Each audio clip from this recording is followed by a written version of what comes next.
Bismillahirrahmanirrahim. Assalamualaikum warahmatullahi wabarakatuh. Alhamdulillahi rabbil alamin. Al-Fatihi lima ughliq wa khatimi lima sabaq. Nasiril haqqi bil haqq wal hadi ila siratikal mustaqim. Wa ala alihi wa sahbihi haqqa qadrihi wa miqdarihil adim. Amma ba'du. Faya ibadallah, ittaqullaha haqqa tuqatihi wa la tamutunna illa wa antum muslimun. Rabbi a'udzu bika min hamazatis sayatin wa a'udzu bika rabbi ayahdurun. Shadaqallahul adzim.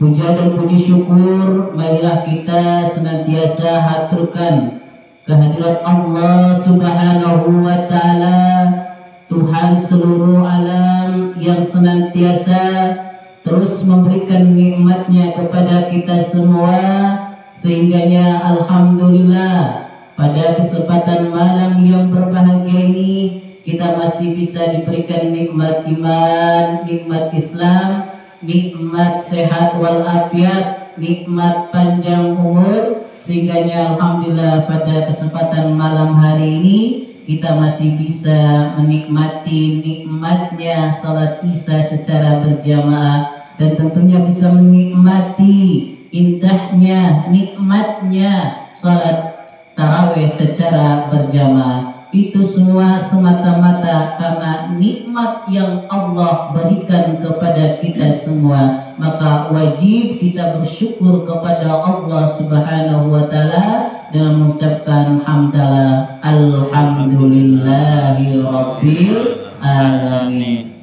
Salawat teriring salam marilah kita haturkan, sampaikan, kirimkan, SMS-kan, selalu membaca salawat kepada Nabi kita, Nabi Agung, Nabi besar Muhammad Sallallahu Alaihi Wasallam, Nabi akhir zaman, Nabi yang kelak di yaumil akhir nanti akan memberikan syafaatnya kepada umat-umatnya.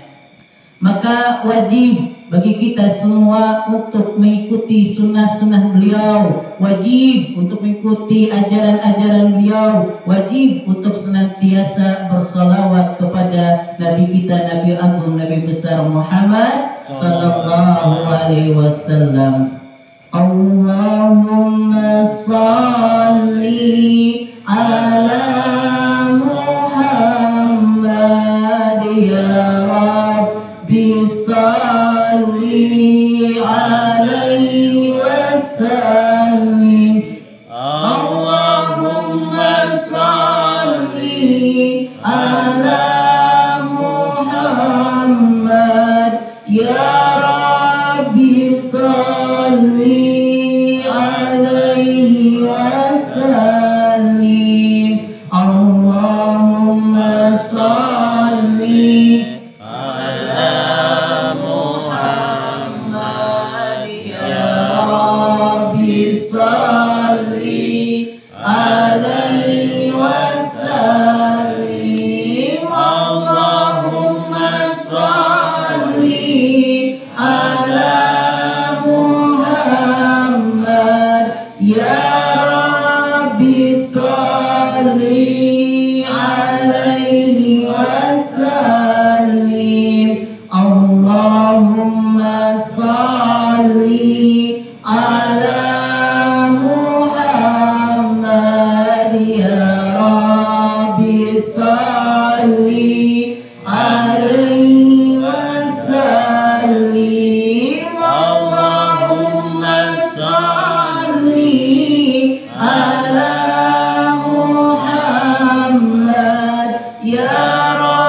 salli alaihi wasallim. Allahumma sholli ala Muhammad ya Rabbi sholli alaihi wasallim. Semoga kita semua termasuk umat-umat beliau yang kelak di yaumil akhir nanti akan mendapatkan syafaatnya. Amin. Amin ya rabbal alamin. Jamaah salat Isya dan Tarawih Masjid Al-Barajah yang dimuliakan oleh Allah Subhanahu wa taala. Allah Subhanahu wa taala berfirman dalam Quran surat Al-Baqarah ayat yang ke-21. Allah Subhanahu wa taala berfirman, ya ayyuhan nas ubudu rabbakumul ladzi khalaqakum walladzina min qablikum la'allakum tattaqun. Allah artinya hai manusia. Apa kalau Allah kayak kemarin ketika kita membaca ayat Al-Quran di mana Allah memanggil kita, usahakan kita menjawab. Seolah-olah kita sedang berinteraksi dengan Allah Subhanahu wa taala. Karena hakikat ketika kita membaca Al-Quran artinya kita sedang berbicara kepada Allah Subhanahu wa ta'ala. Karena Al-Quran ini merupakan kalamnya Allah. Al-Quran ini merupakan firman-Nya Allah. Makanya ketika Allah memanggil kita, ayo biasakan ya kita jawab. Biasakan kita jawab walaupun di dalam hati. Makanya penting sedikit demi sedikit bisa memahami dari arti Al-Quran. Ya kalau kita belum bisa nahu sorobnya atau belum bisa artinya, setidaknya ketika kita membaca Al-Quran kita baca artinya juga. Sekarang udah canggih, ada Al-Quran terjemah, bisa diarti biar apa? Biar bisa menikmati. Karena kalau kita baca saja kadang kita tidak tahu maknanya. Akhirnya apa? Ketika baca ya biasa-biasa saja. Makanya kalau ada orang yang membaca Al-Quran sambil menangis, kenapa? Dia meresapi Al-Quran tersebut, dia meresapi makna Al-Quran tersebut. Makanya sahabat Umar bin Khattab ketika menjadi imam, ketika menemukan ayat tentang neraka, beliau nangis terseduh-seduh. Kenapa? Memahami makna Al-Quran seolah-olah sedang berinteraksi, seolah-olah sedang merasakan ya ketakutan, bayangan bahwasanya di akhirat nanti dan neraka nanti seperti ini. Ya, itu dari nikmatnya kalau kita bisa menikmati membaca Al-Quranul Karim. Makanya ya sedikit-sedikit ayo ketika Allah memanggil kita, ayo jawab. Ya, kalau kita dipanggil seorang anak dipanggil bapaknya gimana coba? Ya, pasti harus menjawab. Contoh, pulang. Iya. Rio. Iya. Iya, Bapak. Iya, gitu kan? Ya sama ya. Coba kita memahami sedikit-sedikit. Setidaknya kita paham ketika Allah berfirman dalam Al-Quran, ketika kita menemukan ayat Al-Quran salah satunya, ya ayyuhan nasu, hai manusia. Atau hai, gak apa lah ya, hai manusia ya. Maka kita jawab hai juga lah bahasa kita lagi ya. Ya ayyuhan nasu budu rabbakumul ladzi khalaqakum walladzina min qablikum la'allakum tattaqun. Hai manusia, sembahlah Tuhanmu yang telah menciptakanmu, walladzina min qablikum la'allakum tattaqun, dan yang telah menciptakan orang-orang sebelum kamu agar kamu bertakwa. Ya, apa maksud ayat di sini? Izinkan saya pakai sedikit menerangkan dari ayat Al-Baqarah ayat 21 ini. Pokoknya jelas ya, Allah ya menciptakan kita sebagai manusia. Ya, Allah menciptakan manusia yang ada di seluruh dunia ini. Ya, berarti dari benua mana nih? Dari benua Asia sampai Afrika. Kalau lagi ada lagi Amerika. Semuanya itu Allah ciptakan, ada tujuannya, ada maksudnya. Popo maksudnya. Ya, mohon maaf kalau saya bahasa Indonesia. Ya, kalau mau bahasa Jawa masih kaku ya. Sampai sekarang kaku walaupun sudah di Gunung Kidul 4 tahun masih kaku tetap ya. Jadi bahasa Indonesia wae lah gitu ya. Ya. Jadi kalau Sunda paham Bu. Ya, saya asli Sunda. Kalau saya bahasa Sunda takutnya enggak paham ibunya ya. Kalau Indonesia umum pasti sedikit-sedikit paham karena orang Indonesia gitu ya. Jadi Allah menciptakan manusia semuanya dari benua Asia sampai benua Amerika, itu tujuannya untuk beribadah kepada Allah. Penting ya. Jadi tujuannya untuk beribadah kepada Allah, untuk menyembah Allah, itu tujuan utamanya. Loh, kok kenapa sekarang menyeleweng? Banyak yang menyekutukan Allah. Nah itu ya, banyak yang menyekutukan Allah. Ya buktinya banyak agama ya yang ada di negara ini selain agama Islam. Ya banyak yang menyembah selain Allah. Nah itu tantangannya. Karena apa? Banyak godaannya. Godaannya. Anda jelas kan tahu musuh terberat kita adalah yang jelas hawa nafsu kita, dan tentunya setan. Setan nggak mau melihat kita ibadah, nggak mau. Ya, setan nggak mau melihat manusia itu beribadah kepada Allah. Karena udah jelas janjinya ketika di akhirat dulu bahwasanya izinkan aku, ya ini aku setan itu ya, ini kan aku setan bukan saya ya, ini mama ya baraha bahasanya. Izinkan aku setan, berikan aku umur yang panjang untuk menggoda manusia agar tidak beribadah kepadamu ya Allah. Dikabulkan oleh Allah.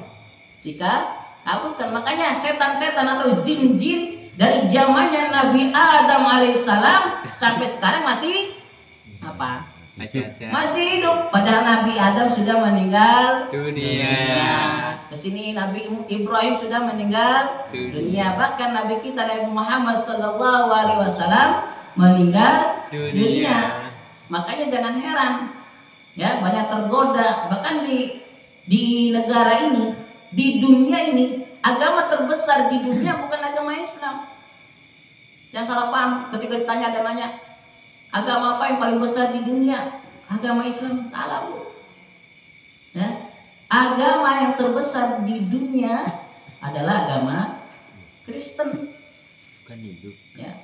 Kan ini juga cuma di Indonesia, India ya, adalah agama Kristen. Berarti banyak sekali manusia yang tergoda oleh setan, diselewengkan oleh setan ya untuk menyembah selain Allah. Tapi ingat kembali kepada ayat Al-Quran bahwa tujuannya Allah menciptakan manusia kita semua untuk beribadah kepada Allah Subhanahu wa Ta'ala. Bukan kita saja yang disuruh, bukan manusia zaman sekarang saja yang disuruh, tapi zaman dahulu juga sama. Mulai dari Nabi Adam alaihissalam, mulai Allah menciptakan Nabi Adam alaihissalam, semuanya disuruh untuk tunduk beribadah kepada Allah Subhanahu wa Ta'ala. Ini jelas. Nah, ya, jadi jelas ending akhirnya Manusia itu disuruh apa? La'allakum tattaqun, agar dirimu, saya, kamu, dia semuanya bertakwa.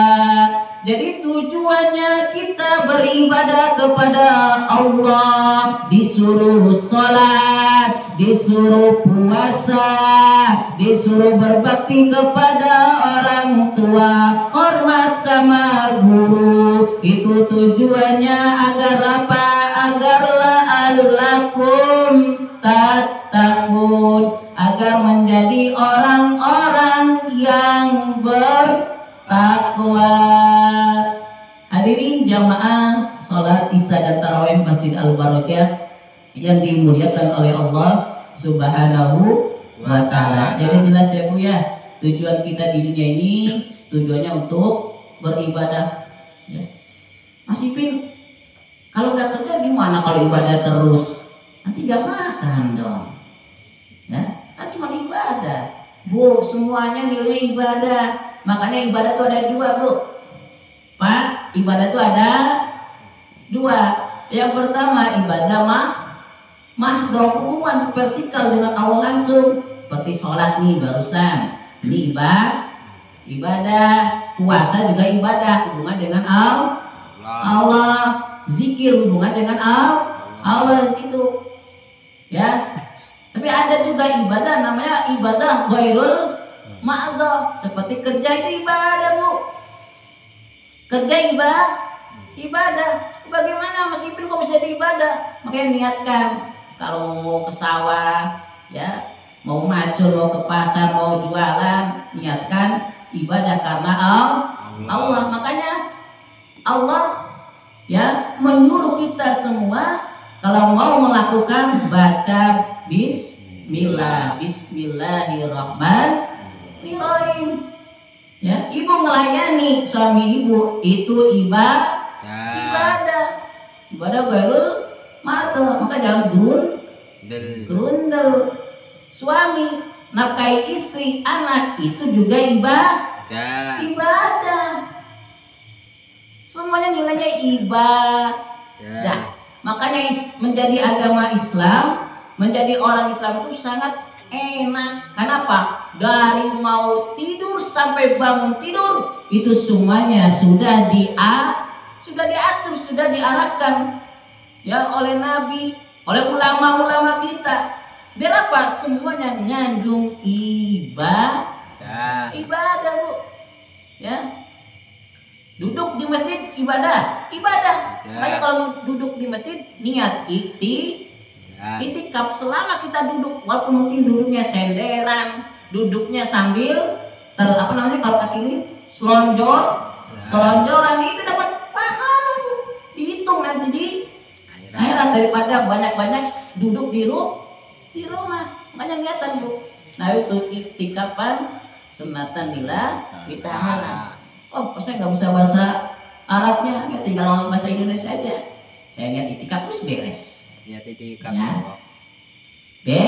Beres. Jadi Bu, ya semuanya nilai ibadah. Makanya mau kerja, mau apapun ibadah. Ya, itu ya. Jadi jelas ya, tujuan kita sebagai manusia di dunia ini tujuan utamanya adalah ibadah. Makanya kita bersyukur kepada Allah Subhanahu wa Ta'ala. Kita semua termasuk orang-orang hamba-hamba pilihan Allah, karena kita semua memeluk agama Islam, memeluk agama Islam dari kecil. Makanya ayo semangat ibadah kita, semangat sholat kita. Makanya yang namanya takwa itu ya simpelnya, gampangnya itu siap menjalankan segala perintah-perintah Allah dan menjauhi segala larangan-larangan Allah. Dan ingat Bu Pak, setiap nih konsepnya perhatikan, setiap perintah Allah yang diwajibkan kepada kita itu pasti dan hakul yakin memiliki manfaat, yang mana manfaat itu akan kembali kepada kita. Jadi semua perintah Allah, sholat ya, berzikir, berbakti sama orang tua, menghormati yang lebih tua, menyayangi lebih muda, itu kan semua perintah Allah. Itu kalau kita lakukan, maka manfaatnya akan kembali kepada diri kita. Begitupun sebaliknya, kalau semua larangan-larangan yang Allah larang kepada kita, kita tinggalkan, maka manfaatnya pun akan kita rasakan untuk kita sendiri. Manfaatnya akan kita rasakan sendiri. Contoh, ya, kalau kita bisa menikmati, yang udah bisa menikmati sholat, maka kalau kita sholat hati kita akan tenang. Apalagi yang diharapkan, contoh, yang diharapkan adalah minuman, yang diharapkan adalah obat-obatan, yang diharapkan adalah narkoba. Ya, kalau kita tinggalkan, kita gak ada masalah, gak berpusing. Tapi lihat orang-orang yang sudah terjerumus dengan namanya minum-minuman, yang terjerumus dengan obat-obatan, yang sudah terjerumus yang namanya dalam perzinahan, yang semuanya itu sudah diharapkan oleh Allah Subhanahu wa taala, maka akan rusak kepada diri kita sendiri. Jelas Bu? Ya. Efek orang yang suka minum obat-obatan, narkoba, yang suka minuman keras, sudah jelas rusak tubuh kita, akan menggerogoti semua badan kita. Mata kita aja yang kalau kita jernih, Bu, yang jarang minum, yang gak pernah minum, pasti matanya jernih, betul? Putih. Makanya gampang kalau membedakan orang yang suka mabuk-mabukan dengan orang yang gak mabukan, gampang. Ya, biasanya yang suka mabuk-mabukan, obat-obatan, udah jelas matanya merah, lebih ke dalam, rusak tambah rusak gitu, Bu. Kedua, yang suka mengonsumsi obat-obatan dan minum-minuman yang dilarang, biasanya rusak giginya, Bu. Cepat rusak koel biasanya, Bu. Ya, bukannya menyelesaikan masalah, tambah masalah. Kenapa? Jelas, Bu. Orang yang mabuk, saya menyaksikan sendiri. Ya, walaupun belum pernah, saya dulu punya teman mabuk, ya, dekat saya, nyamperin saya, pasti ingat. Selama proses mabuknya ngelayang. Apa yang di dalam dia? Apa yang dalam pikiran dia? Satu, setelah mabuk pikirannya nggak jelas. Kedua, mengarah ke zina. Dulu saya ingat, saya nahan sama teman saya nahan. Kenapa? Jualan gorengan masih udah nenek-nenek, mohon maaf, keriput. Namanya dulu almarhum Ibu Ceplik namanya. Nanti Ceplik itu kan yang kecil ya, jualan gorengan, tapi itu di pondok, masih ingat dulu ya, jual gorengan, katanya cantik, udah jengap, udah sepuh, kakek-kakek, juga aku mau kusona, mau memperkosa dia, innalillahi wa inna ilaihi raji'un. Coba kalau udah ditahan, kita jadi tambah masalah Pak, menyelesaikan masalah, ya, kita harus diperhatikan, dan itu saya lihat sendiri. Ya, ngomong yang lantur, ya, bahkan orang mabuk dibakar saja kagak kerasa. Uji coba sama teman saya yang mabuk itu, kakinya dibakar oleh korek begini, kagak kerasa. Tapi ketika dia sudah sadar, wah, kakinya panas, sakit. Ayo, menyelesaikan masalah Pak, nambah masalah itu. Masalah. Maka mengarah ke zina, ya, itu bilang nenek-nenek udah keriput, mohon maaf ya, dibilang cantik katanya, udah mau jalan sampai tahan sama kita tuh. Coba kalau dibiarin, wah, bisa jadi masalah pusing mantul ya. Coba kalau kita menghindari itu semua, insya Allah hidup kita tenang. Makanya ayo introspeksi diri, muhasabah diri, terus perbaiki diri kita biar bisa lebih baik lagi. Karena jelas manusia itu tempatnya salah, manusia itu tempatnya lupa. Makanya cara satu untuk bisa memperbaiki diri kita, ayo kembali kepada Allah Subhanahu wa ta'ala. Menjadi orang beriman bukan berarti tidak lepas dari yang namanya dosa dan salah, tetapi setidaknya ketika kita menjadi orang yang bertakwa, menjadi orang yang beriman, ketika kita luput, ketika kita berbuat salah, ketika kita terjun dalam maksiat, bersegera bertobat kepada Allah Subhanahu wa ta'ala. Semoga kita semua bisa menjadi manusia sesuai dengan harapan Allah Subhanahu wa ta'ala, yaitu menjadi manusia yang senantiasa beribadah kepada Allah Subhanahu wa taala, mengakui Allah sebagai Tuhan kita, Nabi Muhammad sebagai nabi kita, sehingga kita semangat ibadahnya, baik semangat ibadah mahdhah maupun semangat ibadah ghairul mahdhahnya, sehingga kita semua menjadi orang-orang yang bertakwa. Sehingga ketika kita sudah menjadi orang-orang yang bertakwa, kelak ketika kita dipanggil oleh Allah Subhanahu wa taala, kita akan mendapatkan kebahagiaan, yaitu mendapatkan surganya Allah Subhanahu wa taala. Amin. Amin ya rabbal alamin. Mungkin cukup sekian yang dapat saya sampaikan, kurang lebihnya mohon maaf. Bila ada penjelasan yang kurang mengena, saya mohon maaf, itu datang dari saya pribadi. Jika bermanfaat, itu semata-mata dari Allah Subhanahu wa taala. Kita tutup dengan bacaan doa kafaratul masjid bersama-sama. Subhanakallahumma wa bihamdika asyhadu an la ilaha illa anta astaghfiruka wa atubu ilaik. Wassalamualaikum warahmatullahi wabarakatuh.